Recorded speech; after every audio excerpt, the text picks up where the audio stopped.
I'm Rafael Espinal, and today I'm the face of America.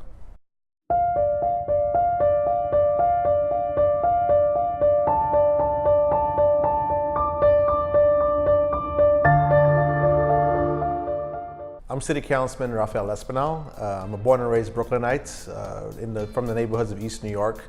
Right now I currently represent the neighborhoods of East New York in Bushwick, Brownsville, in the City Council. And I've been in the City Council for 4 years now. I've entered my second term, so it's the first year of my second term. I'm looking forward to the work ahead.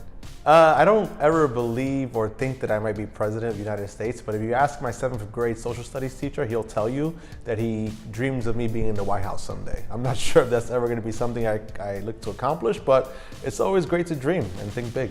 Well, Brooklyn has seen many changes over the past 10, 15 years, and because of those changes, while they might have brought a lot of economic activity and a lot of new cultural spaces and places to go, kind of making Brooklyn the most popular place in the world, it's also brought a lot of problems. And those problems are affordable housing leading to homelessness, also just underinvested and attended infrastructure issues. So I never thought I would run for office. I never thought that I'd be involved in any sort of political realm or world growing up as a child. But there was one thing that always kind of stuck in the back of my mind and kind of always lit a fire in my belly, and it was that my neighborhood, East New York, was one of the neighborhoods in the city that was underrepresented, underinvested in for all of my life. So when I had the opportunity to get a part-time job working for elected official, only because I thought this would just be a job to get me through from getting my bachelor's to going to grad school, in that office I've learned that there was a role that one can play to help shape the future of the communities. I saw the impact my boss had at the time, and he saw the potential in me, and it just kind of clicked, stars aligned, and I said, well, this is a great opportunity for me to finally make those changes I've always wanted to see grow up in my neighborhood and be able to have that influence and make that happen. So with his support and with some convincing, I decided it's time to run for office and make a difference. Well, the Latino community has been growing for the past 40 years. My parents were part of that first wave of Dominican immigrants that came to the country in the late 60s, early 70s. And after that, more Dominicans, Puerto Ricans had stronghold here for a very long time. But we're also seeing a lot of people from Central America coming into those same neighborhoods, Bushwick and East New York and Williamsburg.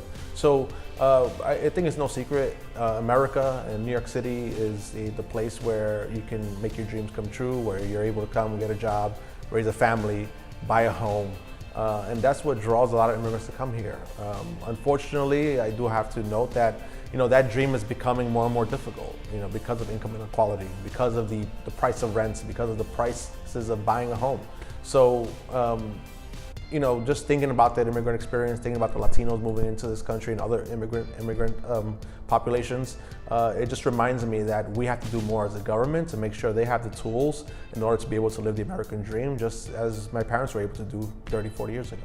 There are still days where I go out and go to a local supermarket and people will stop me and say, hey, I voted for you, not because we ever met, but because your mom stopped me at the supermarket one day and said I should vote for her son.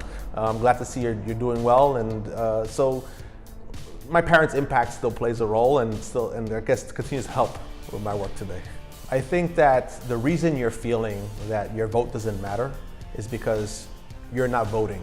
And if you were to have your voice heard in the process and get your friends and get their friends to go out and vote on for elected officials that they feel represent the values they care about, they'll begin to see that shift and that change in government. But because they feel that they shouldn't get involved, we continue electing the same people who continue to let us down. So I think it's important to get involved in the process because your voice will not be heard unless you go out to the ballot and vote. I'm gonna give you an example. The nightlife community, our bars, our restaurants, our nightclubs, the people who patron those communities, the artists, I've always felt that the city has worked against them. The city never really helped protect the venues that they patron. The city never helped to give those venues a helping hand to stay open. And because of the importance that nightlife has played in my life through my 20s, I took it upon myself to introduce legislation to repeal laws that have been burdensome on these businesses for almost 100 years. And because of those people, the artists and the nightlife community, and because of having someone in office that cared about their issues, we were able to pass legislation that never was able to pass in city council in its history. So you have to go out and find elected officials that care about the issues you care about, and you have to rally behind them and support them as much as you can. That even means going to the ballot box and casting a vote.